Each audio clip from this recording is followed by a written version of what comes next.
பின்பு அவர் என்னை நோக்கி, மனுபுத்திரனே, நீ காண்கிறதை புசி. இந்த சுருளை நீ புசித்து இஸ்ரவேல் சந்ததியாரிடத்தில் போய் அவர்களோட பேசு என்றார். அப்படியே என் வாயை திறந்தேன். அப்பொழுது அவர் அந்த சுருளை எனக்கு புசிக்க கொடுத்து, மனுபுத்திரனே, நான் உனக்கு கொடுக்கிற இந்த சுருளை நீ உன் வயிற்றிலே உட்கொண்டு அதனால் உன் குடல்களை நிரப்புவாயாக என்றார். அப்பொழுது நான் அதை புசித்தேன். அது என் வாய்க்கு தேனைப் போல் தித்திப்பாயிருந்தது. பின்பு அவர் என்னை நோக்கி, மனுபுத்திரனே, நீ போய் இஸ்ரவேல் சந்ததியாரிடத்தில் சேர்ந்து என் வார்த்தைகளைக் கொண்டு அவர்களோட பேசு. விளங்காத பேச்சும் கடினமான பாஷையும் உள்ள ஜனத்தண்டைக்கல்ல, இஸ்ரவேல் சந்ததியாரிடத்திற்கே நீ அனுப்பப்படுகிறாய். விளங்காத பேச்சும் தாங்கள் சொல்லும் வார்த்தைகளை நீ அறியாத கடினமான பாஷையும் உள்ள அநேகமான ஜனங்களிடத்திற்கு நீ அனுப்பப்படவில்லை. நான் அவர்களிடத்திற்கு உன்னை அனுப்பினாலும் அவர்கள் உனக்கு செவி கொடுப்பார்களோ? இஸ்ரவேல் வீட்டாரோவெனில் உனக்கு செவி கொடுக்க மாட்டார்கள். எனக்கே செவி கொடுக்க மாட்டோம் என்கிறார்களே. இஸ்ரவேல் வம்சத்தார் அனைவரும் கடினமான நெற்றியும் முரட்டாட்டமுள்ள இருதயமும் உள்ளவர்கள். இதோ, உன் முகத்தை அவர்கள் முகத்துக்கு எதிராகவும் உன் நெற்றியை அவர்கள் நெற்றிக்கு எதிராகவும் கெட்டியாக்கினேன். உன் நெற்றியை வச்சிரைக் கல்லைப் போலாக்கினேன். கண்மலையை பார்க்கிலும் கெட்டியாக்கினேன். அவர்கள் கலகமுள்ள வீட்டார் என்று நீ அவர்களுக்கு பயப்படாமலும் அவர்கள் முகங்களுக்கு கலங்காமலும் இரு என்றார். பின்னும் அவர் என்னை நோக்கி, மனுபுத்திரனே, நான் உன்னுடனே சொல்லும் என் வார்த்தைகளையெல்லாம் நீ உன் செவிகளாலே கேட்டு உன் இருதயத்தில் ஏற்றுக்கொண்டு நீ போய் சிறைப்பட்ட உன் ஜனத்தின் புத்திரரிடத்திலே சேர்ந்து அவர்கள் கேட்டாலும் கேளாவிட்டாலும் அவர்களோட பேசி, கர்த்தராகிய ஆண்டவர் இன்னின்னதை உரைக்கிறார் என்று அவர்களோட சொல் என்றார். அப்பொழுது ஆவி என்னை உயர எடுத்துக்கொண்டது. கர்த்தருடைய ஸ்தானத்திலிருந்து விளங்கிய அவருடைய மகிமைக்கு ஸ்தோத்திரம் உண்டாவதாக என்று எனக்கு பின்னாக கூப்பிட்ட மகா சத்தத்தின் இரைச்சலை கேட்டேன். ஒன்றோடொன்று இணைந்திருக்கிற ஜீவன்களுடைய சட்டைகளின் இரைச்சலையும் அதற்கெதிரே ஓடிய சக்கரங்களின் இரைச்சலையும் மகா சத்தத்தின் இரைச்சலையும் கேட்டேன். ஆவி என்னை உயர எடுத்துக்கொண்டது.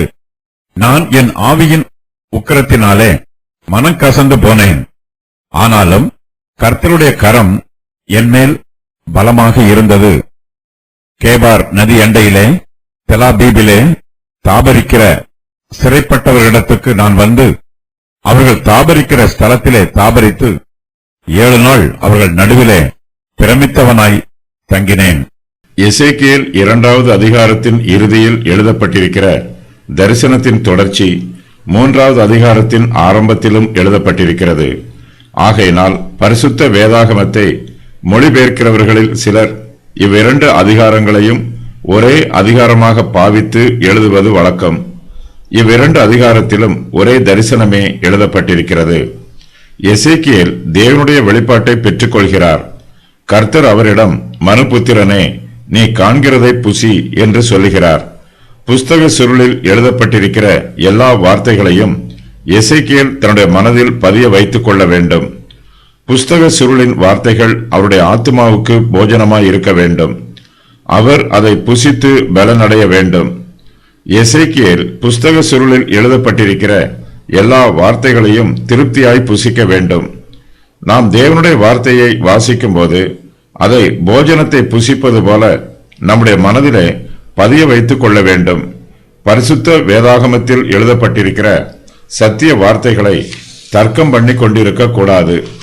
கர்த்தர் நமக்கு சொல்லுகிற வேத வாக்கியங்களை விவாதம் பண்ணாமல் அப்படியே ஏற்றுக்கொள்ள வேண்டும். கர்த்தரே நமக்கு வார்த்தையை கொடுக்கிறார். அவரே தேவனுடைய வார்த்தையாக இருக்கிறார். நாம் கர்த்தருடைய வார்த்தையை தியானிக்க தியானிக்க நமக்கு கர்த்தரை பற்றிய வெளிப்பாடுகள் அதிகமாய் கிடைக்கும். கர்த்தரே தமது கையில் உள்ள புஸ்தக சுருளை விரிக்கிறார்.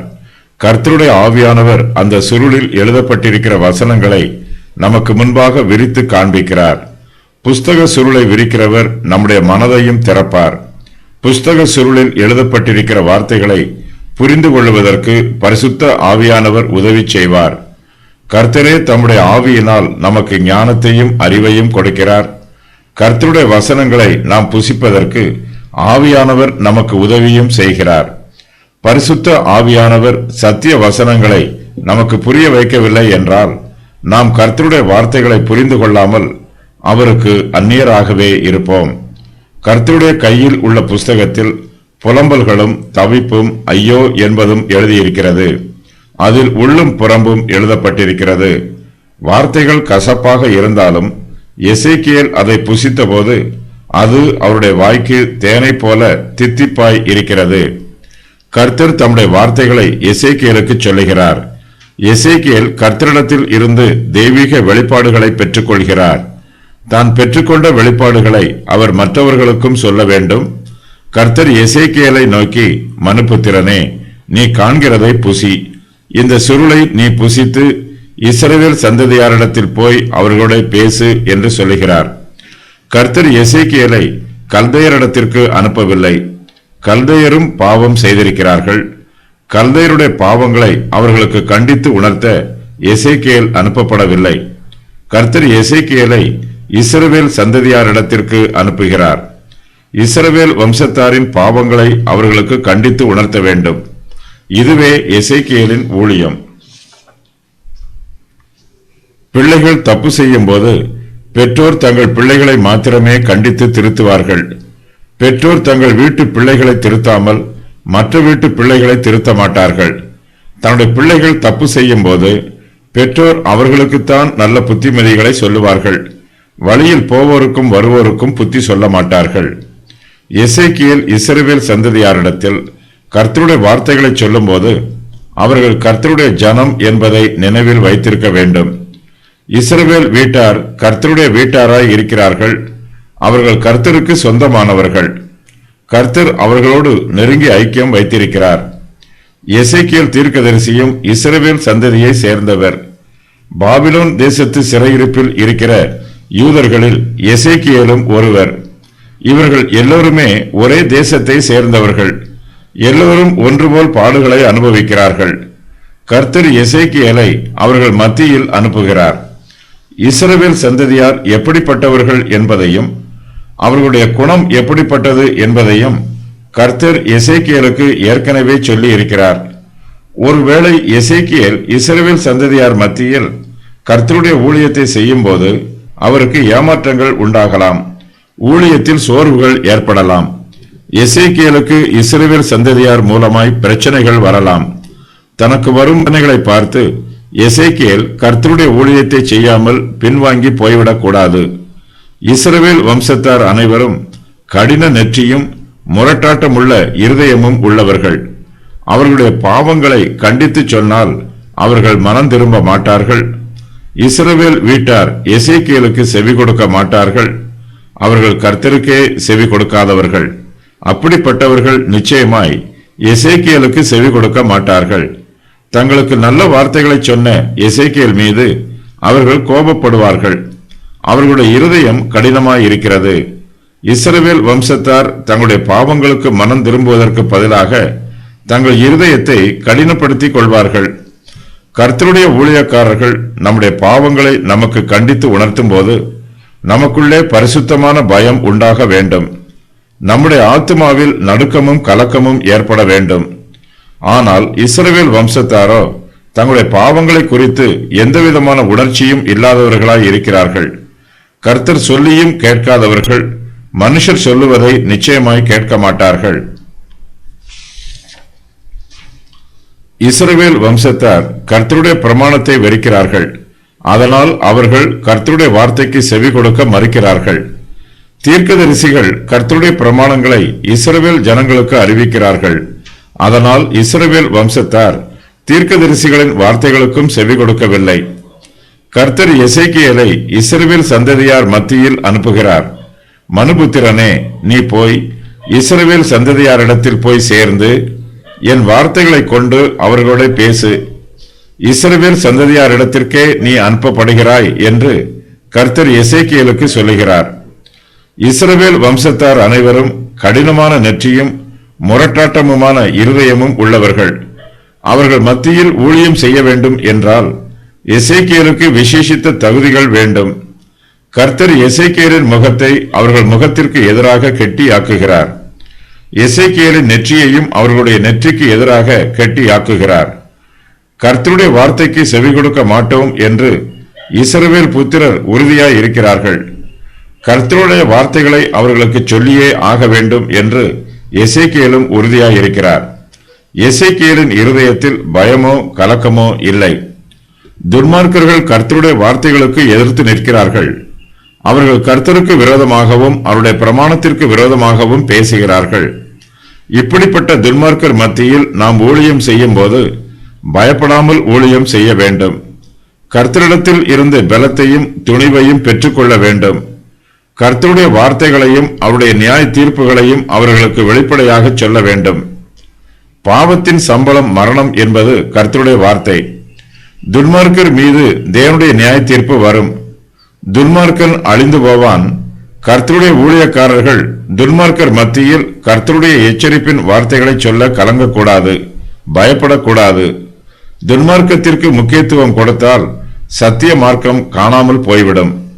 கர்த்தர் எசேக்கியேலை இஸ்ரவேல் சந்ததியாரிடத்தில் அனுப்பும்போது தம்முடைய ஊழியத்திற்கு அவரை ஆயத்தம் பண்ணுகிறார். கர்த்தர் எசேக்கியேலை பலப்படுத்துகிறார்.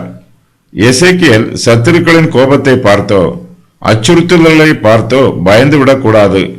துன்மார்க்கரின் முகம் கடினமாக இருக்கலாம், அவருடைய கண்களில் கோபம் இருக்கலாம், அவர்களுடைய வார்த்தைகளில் வேகம் இருக்கலாம். கர்த்தருடைய ஊழியக்காரர்கள் பாவிகளுடைய ஆத்துமாக்களை பற்றிய கரிசனையோடு ஊழியம் செய்ய வேண்டும். நம்முடைய கண்களில் இரக்கமும் மனதுருக்கமும் காணப்பட வேண்டும். நம்முடைய வார்த்தைகளில் உண்மையும் உறுதியும் இருக்க வேண்டும். கர்த்தர் எசேக்கியேலிடம், மனுபுத்திரனே, நான் உன்னுடனே சொல்லும் என் வார்த்தைகளை எல்லாம் நீ உன் செவிகளாலே கேட்டு உன் இருதயத்தில் ஏற்றுக்கொண்டு நீ போய் சிறைப்பட்ட உன் ஜனத்தின் புத்திரரிடத்தில் சேர்ந்து அவர்கள் கேட்டாலும் கேளாவிட்டாலும் அவர்களோட பேசி கர்த்தராகிய ஆண்டவர் இன்னின்னதை உரைக்கிறார் என்று அவர்களுடைய சொல் என்று சொல்லுகிறார். நம்முடைய ஊழியத்தில் எவ்வளவு வெற்றி உண்டாயிருக்கிறது என்பது முக்கியமல்ல. நாம் யாருக்காக ஊழியம் செய்கிறோம் என்பதும், யாரிடத்தில் ஊழியம் செய்கிறோம் என்பதும், எப்படி ஊழியம் செய்கிறோம் என்பதுமே முக்கியம். நம்முடைய ஊழியத்தில் வெற்றிகள் உடனே ஏற்படவில்லை என்றாலும் அதையே நினைத்து சோர்ந்து போய்விடக்கூடாது. கர்த்தர் மேல் நம்முடைய பாரங்களை வைத்துவிட்டு கர்த்தர் நமக்கு கொடுத்திருக்கிற ஊழியங்களை தொடர்ந்து செய்ய வேண்டும். கர்த்தர் எசேக்கியேல் தீர்க்கதரிசியை இஸ்ரவேல் சந்ததியார் மத்தியிலே அனுப்புகிறார். எசேக்கியேல் அவர்கள் மத்தியிலே கர்த்தருடைய வார்த்தைகளை கொண்டு பேச வேண்டும். கர்த்தர் எசேக்கியேலை அவர்களிடத்தில் அனுப்பினாலும் அவர்கள் எசேக்கியேலுக்கு செவி கொடுக்க மாட்டார்கள் என்று கர்த்தர் முன்கூட்டியே சொல்லிவிடுகிறார். கர்த்தர் எசேக்கியேலை கல்தையர்கள் மத்தியில் அனுப்பவில்லை. கல்தையர்கள் விளங்காத பேச்சும் கடினமான பாஷையும் உள்ள ஜனங்கள். இஸ்ரவேல் ஜனத்தாருடைய பாஷை எசேக்கியேலுக்கு விளங்கும். எசேக்கியேலும் அவர்களுடைய பாஷையைத்தான் பேசுகிறார். ஆனால் இஸ்ரவேல் வம்சத்தார் அனைவரும் கடினமான நெற்றியும் முரட்டாட்டம் உள்ள இருதயமும் உள்ளவர்கள். இஸ்ரவேல் வம்சத்தார் எசேக்கியேலின் வார்த்தைகளுக்கு செவி கொடுக்காவிட்டாலும் எசேக்கியேல் சோர்ந்து போய்விடக் கூடாது. அவர்கள் முரட்டு குணம் உள்ளவர்கள். அவர்கள் கலகமுள்ள வீட்டார். இஸ்ரவேல் சந்ததியார் எசேக்கியேலின் மீது கோபப்படுவார்கள், அவரை கொன்று போட முயற்சி பண்ணுவார்கள். ஆனாலும் எசேக்கியேல் அவர்களுக்கு பயப்படக்கூடாது, அவர்களுடைய முகங்களுக்கு கலங்கக்கூடாது. கர்த்தர் தனக்கு கொடுத்த ஊழியத்தை எசேக்கியேல் தொடர்ந்து செய்ய வேண்டும். உண்மையோடு ஊழியம் செய்ய வேண்டும். கர்த்தர் எசேக்கியேலோடு பேசிக் கொண்டிருக்கும் போது கர்த்தருடைய ஆவியானவர் அவரை உயரே எடுத்துக்கொள்கிறார். அப்போது எசேக்கியேல் தனக்கு பின்னாக கூப்பிட்ட மகா சத்தத்தின் இரைச்சலை கேட்கிறார். கர்த்தருடைய ஸ்தானத்தில் இருந்து விளங்கிய அவருடைய மகிமைக்கு ஸ்தோத்திரம் உண்டாவதாக என்று எசேக்கியேலுக்கு பின்னாக மகா சத்தத்தின் இரைச்சல் கேட்கிறது. எசேக்கியேல் கர்த்தருடைய வார்த்தைகளை தீர்க்க தரிசனமாய் சொல்ல போகிறார். அவருடைய ஊழியத்தின் ஆரம்பத்தை பார்ப்பதற்காக ஏராளமான தேவதூதர்கள் அங்கே கூட்டமாய் கூடி வருகிறார்கள். அவர்கள் கர்த்தருடைய மகிமையை துதிக்கிறார்கள். துதியின் சத்தம் மகா சத்தத்தின் இரைச்சலாய் இருக்கிறது. எசேக்கியேல் துதியின் சத்தத்தோடு ஜீவன்களுடைய செட்டைகளின் இரைச்சலையும் சக்கரங்களின் இரைச்சலையும் மகா சத்தத்தின் இரைச்சலையும் கேட்கிறார். ஜீவன்களுடைய செட்டைகள் ஒன்றோடொன்று இணைந்திருக்கிறது. சக்கரங்கள் அதற்கு எதிரே ஓடுகிறது. எசேக்கியேல் மகா சத்தத்தின் இரைச்சலை கேட்டுக்கொண்டிருக்கும் போது கர்த்தருடைய ஆவியானவர் அவரை உயரே எடுத்துக் கொள்கிறார். எசேக்கியேல் தன் ஆவியின் உக்கிரத்தினால் மனம் கசந்து போகிறார். ஆனாலும் கர்த்தருடைய கரம் எசேக்கியேலின் மேல் பலமாக இருக்கிறது. கர்த்தர் எசேக்கியேலை இஸ்ரவேல் சந்ததியாரிடத்தில் போகுமாறு சொன்னார். அவர்கள் மத்தியில் தம்முடைய வார்த்தைகளை சொல்லுமாறும் சொன்னார். ஆனாலும் கர்த்தர் எசேக்கியேலை உயரே எடுத்துக்கொள்ளும் வரையிலும் அவர் எங்கும் போகவில்லை. கர்த்தருடைய கரம் எசேக்கியேலின் மேல் பலமாக இருக்கிறது. எசேக்கியேல் எங்கே போக வேண்டும் என்று கர்த்தர் சித்தமாய் இருக்கிறாரோ அந்த இடத்திற்கு கர்த்தருடைய ஆவியானவர் அவரை எடுத்துக்கொண்டு போகிறார். கர்த்தர் தனக்கு சொன்ன எல்லா வார்த்தைகளையும் எசேக்கியேல் தன்னுடைய மனதில் பதிய வைத்திருக்கிறார். கர்த்தருடைய வார்த்தைகளை எசேக்கியேல் தன்னுடைய செவிகளால் கேட்டார். தேவ தரிசனங்களை அவர் தன்னுடைய கண்களால் பார்த்தார். ஆனாலும் எசேக்கியேல் தன்னுடைய சுய பலத்தினாலோ சுய பராக்கிரமத்தினாலோ கர்த்தருடைய ஊழியத்தை செய்யவில்லை. கர்த்தர் தன்னை எடுத்துக்கொண்டு போகும் வரையிலும் அவர் கர்த்தருடைய சமூகத்தில் காத்திருக்கிறார்.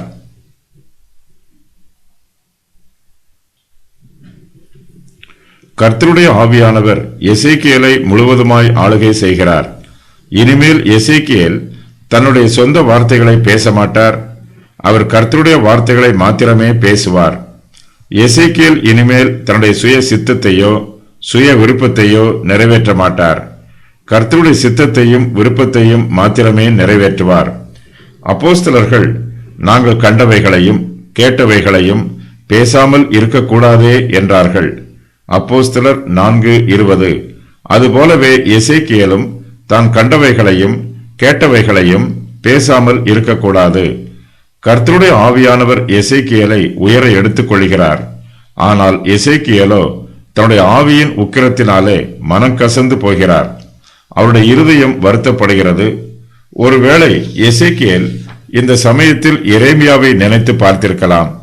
எரேமியா எருசலேம் நகரத்தில் எவ்வளவு கஷ்டங்களையும் பாடுகளையும் அனுபவித்தார் என்று எசேக்கியேல் சிந்தித்து பார்த்திருக்கலாம். சத்துருக்கள் எரேமியாவை எப்படியெல்லாம் துன்பப்படுத்தினார்கள் என்பதை நினைத்து பார்த்து எசேக்கியேல் தன்னுடைய ஆவியின் உக்கிரத்தினால் மனங்கசந்து போயிருக்கலாம். எசேக்கியேலின் இருதயம் வருத்தப்பட்டாலும் ஆவியானவர் தன்னை வழிநடத்துகிற பிரகாரம் அவரோடு கூட போகிறார். தான் கண்ட பரம தரிசனத்திற்கு எசேக்கியேல் கீழ்ப்படுகிறார். கர்த்தர் தனக்கு கொடுத்த ஊழியத்தை குறைத்துக் கொள்ள வேண்டும் என்று நினைக்கவில்லை. யோனா நினிவேக்கு போகாமல் தர்ஷீஷுக்கு போனது போல எசேக்கியேல் கர்த்தருடைய சித்தத்திற்கு விரோதமாக போகவில்லை. கர்த்தருடைய கரம் எசேக்கியேலின் மேல் பலமாக இருக்கிறது. கர்த்தருடைய ஆவியானவர் அவரை உயரே எடுத்துக் கொள்கிறார். எசேக்கியேல் தன்னுடைய ஆவியின் உக்கிரத்தோடு ஆவியானவர் தன்னை எடுத்துக்கொண்டு போகும் இடத்திற்கு போகிறார். எசேக்கியேலின் உள்ளத்தில் சோர்வுகள் உண்டாயிற்று. இனிமேல் நடைபெறப் போகிற சம்பவங்களை நினைத்து அவருடைய மனதில் கலக்கங்களும் வேதனைகளும் உண்டாயிற்று. ஆனாலும் கர்த்தருடைய கரம் அவர் மேல் பலமாக இருக்கிறது. கர்த்தர் எசேக்கியேலை பலப்படுத்துகிறார். அவரிடத்தில் காணப்படுகிற சோர்வுகளை நீக்கி போடுகிறார். எசேக்கியேல் கேபார் நதி அண்டையிலே தேலாபீபிலே தாபரிக்கிற சிறைப்பட்டவர்களிடத்திற்கு வருகிறார். அவர்கள் தாபரிக்கிற ஸ்தலத்திலே தாபரித்து 7 நாள் அவர்கள் நடுவிலே பிரமித்தவராய் தங்குகிறார். சிறையிருப்பில் உள்ள யூதர்கள் தாபரிக்கிற ஸ்தலத்திலே எசேக்கியேலும் தாபரிக்கிறார். அவர்கள் உட்கார்ந்திருக்கிற இடத்திலே எசேக்கியேலும் உட்கார்ந்திருக்கிறார். எசேக்கியேல் அவர்கள் நடுவில் பிரமித்தவராய் 7 நாள் தங்கியிருக்கிறார். அவர்கள் தன்னிடத்தில் சொல்லுகிற எல்லா வார்த்தைகளையும் பிரமிப்போடு கேட்கிறார். அவர்கள் செய்யும் எல்லா கிரியைகளையும் பிரமிப்போடு கவனித்து பார்க்கிறார். எசேக்கியேல் 7 நாட்களாக இஸ்ரவேல் வம்சத்தாரிடம் ஒரு வார்த்தையும் பேசவில்லை. கர்த்தருடைய வார்த்தை தனக்கு வரும் வரையிலும் எசேக்கியேல் பொறுமையோடு காத்துக் கொண்டிருக்கிறார். சிறையிருப்பில் இருக்கிற யூதர்கள் கர்த்தருக்கு விரோதமாக பாவம் செய்கிறார்கள். மிகுந்த துன்பங்களையும் பாடுகளையும் வேதனைகளையும் அனுபவிக்கிறார்கள். ஆனாலும் அவர்கள் தங்களுடைய பாவங்களுக்கு மனம் திரும்பாமல் துன்மார்க்கமாய் ஜீவிக்கிறார்கள். இதையெல்லாம் பார்க்கும்போது எசேக்கியேலுக்கு பிரமிப்பு உண்டாயிற்று. அவர் ஏற்கனவே தேவ தரிசனங்களை கண்டு பிரமிப்பில் இருக்கிறார். அந்த பிரமிப்போடு இந்த பிரமிப்பும் சேர்ந்து கொள்கிறது. எசேக்கியேல் சிறையிருப்பில் உள்ள யூதர்கள் நடுவில் பிரமித்தவராக 7 நாட்களாக உட்கார்ந்திருக்கிறார். நீ காண்கிறதை புசி என்று கர்த்தர் எசேக்கியேலுக்கு சொல்லுகிறார். புஸ்தக சுருளை புசிப்பது என்பதற்கு அந்த புஸ்தகத்தில் எழுதப்பட்டிருக்கும் செய்திகளை எல்லாம் மனதில் முழுவதுமாக பதிய வைத்துக் கொள்ளுதல் என்று பொருள். கர்த்தர் அந்த சுருளை எசேக்கியேலுக்கு புசிக்க கொடுத்தார். எசேக்கியேல் தன்னுடைய தரிசனத்தில் அந்த புஸ்தக சுருளை புசித்தார். அதனால் அவர் தன்னுடைய குடல்களை நிரப்பினார். சரீர பிரகாரமாக எசேக்கியேல் அந்த புஸ்தக சுருளை புசித்தார். பரிசுத்த ஆவியானவரோ அந்த சுருளில் எழுதப்பட்டிருக்கும் எல்லா செய்திகளையும் எசேக்கியேலை அவருடைய மனதில் பதிய வைத்துக் கொள்ளச் செய்தார். புஸ்தக சுருள் அவருடைய வாய்க்கு தேனை போல் தித்திப்பாய் இருந்தது. அந்த புஸ்தக சுருள் எசேக்கியேலின் வாய்க்கு தேனை போல் தித்திப்பாய் இருந்தது. புஸ்தக சுருளின் சுவை தித்திப்பாக இருக்கிறது. தேவனுடைய வெளிப்பாடு எப்போதுமே தித்திப்பாகவே இருக்கும். ஆனால் சில சமயங்களில் தேவனுடைய வெளிப்பாட்டில் காணப்படும் செய்திகள் கசப்பாகவும் இருக்கும். தீர்க்கதரிசி ஜனங்களுக்கு சந்தோஷமான செய்தியையும் அறிவிப்பார், துக்கமான செய்தியையும் அறிவிப்பார். எசேக்கியேல் தீர்க்கதரிசியின் புஸ்தகத்தில் என் வார்த்தைகளை கொண்டு அவர்களோட பேசு என்பது போன்ற கட்டளை பல தடவை கூறப்பட்டிருக்கிறது. கர்த்தர் எசேக்கியேலை விளங்காத பாஷையை பேசும் ஜனத்தண்டைக்கு அனுப்பவில்லை. எசேக்கியேலின் சொந்த ஜனமாகிய யூத ஜனத்தண்டைக்கு அவரை அனுப்புகிறார். யூதர்கள் கர்த்தருக்கு விரோதமாக கலகம் பண்ணி அவரை விட்டு விலகி போய் இருக்கிறார்கள். இவர்கள் எசேக்கியேலை போலவே எபிரேய பாஷையில் பேசுகிறார்கள். நிறைவேறிய முன்னறிவிப்புகள். இஸ்ரவேல் வீட்டார் கர்த்தருக்கு செவி கொடுக்க மாட்டார்கள். எசேக்கியேலுடைய முகத்தை அவர்கள் முகத்துக்கு எதிராகவும் அவருடைய நெற்றியை அவர்கள் நெற்றிக்கு எதிராகவும் கர்த்தர் கெட்டியாக்கினார். கர்த்தர் எசேக்கியேலின் நெற்றியை வச்சிரக்கல்லை போல ஆக்கினார். கர்த்தர் எசேக்கியேலுக்கு கடினமான ஊழியத்தை கொடுக்கிறார். அதற்காக அவர் எசேக்கியேலை ஆயத்தம் பண்ணுகிறார். இஸ்ரவேல் ஜனங்கள் கடின இருதயம் உள்ளவர்கள். அவர்களிடத்தில் ஊழியம் செய்கிறவர்கள் கண்மலையை பார்க்கிலும் கெட்டியானவர்களாக இருக்க வேண்டும். அவர்கள் கலகமுள்ள வீட்டார். அவர்களிடத்தில் ஊழியம் செய்யும் போது எசேக்கியேல் பயப்படாமலும் கலங்காமலும் இருக்க வேண்டும். வச்சிரக்கல் வைரத்தை போல உறுதியானது. எசேக்கியேல் கண்மலையை நொறுக்கத்தக்க விதமாக உறுதியாக்கப்படுகிறார். தீர்க்கதரிசிகள் கர்த்தருடைய வார்த்தைகளை தங்களுடைய இருதயங்களில் ஏற்றுக்கொள்ள வேண்டும். மற்றவர்களுக்கு அந்த வார்த்தைகளை ஏற்ற சமயத்தில் வல்லமையோடு பகிர்ந்து கூற வேண்டும். தீர்க்கதரிசிகளின் வார்த்தைகள் ஜனங்களுடைய இருதயத்தை தொட வேண்டும். ஆகையினால் அவர்கள் பேசும் வார்த்தைகள் அறிவுபூர்வமாக சிறந்ததாகவும் இருக்க வேண்டும். ஆவிக்குரிய ரீதியாக அபிஷேகம் பண்ணப்பட்டதாகவும் இருக்க வேண்டும். அவர்கள் கேட்டாலும் கேளாவிட்டாலும் அவர்களோட பேசி என்னும் இந்த வாக்கியம் 3 முறை கூறப்பட்டிருக்கிறது. தம்முடைய செய்தியை இஸ்ரவேல் ஜனங்கள் கேட்க மாட்டார்கள் என்பது கர்த்தருக்கு ஏற்கனவே தெரியும். ஆகையினால் கர்த்தர் எசேக்கியேலிடம் அவர்கள் கேட்டாலும் கேட்காவிட்டாலும் அவர்களிடத்தில் கூற வேண்டிய வார்த்தைகளை கூறுமாறு அறிவிக்கிறார். அப்பொழுது ஆவி எசேக்கியேலை உயர எடுத்துக்கொண்டது. இஸ்ரவேல் ஜனத்தாரிடம் போய் கர்த்தருடைய வார்த்தையை கூறுமாறு எசேக்கியேலுக்கு 3 முறை கூறப்படுகிறது. அதன் பின்பு ஆவியானவர் எசேக்கியேலை உயர எடுத்துக்கொண்டார். கேபார் நதி அண்டையிலே சிறைப்பட்டவர்கள் எல்லாம் தாபரிக்கிறார்கள். அந்த இடத்திற்கு ஆவியானவர் எசேக்கியேலை கொண்டு வந்து விட்டார். எசேக்கியேல் கேட்ட மகா சத்தத்தின் இரைச்சல்கள். கர்த்தருடைய ஸ்தானத்தில் இருந்து விளங்கிய அவருடைய மகிமைக்கு ஸ்தோத்திரம் உண்டாவதாக என்று எனக்கு பின்னாக கூப்பிட்ட மகா சத்தத்தின் இரைச்சல். ஒன்றோடொன்று இணைந்திருக்கிற ஜீவன்களுடைய செட்டைகளின் இரைச்சல். அதற்கு எதிரே ஓடின சக்கரங்களின் இரைச்சல்.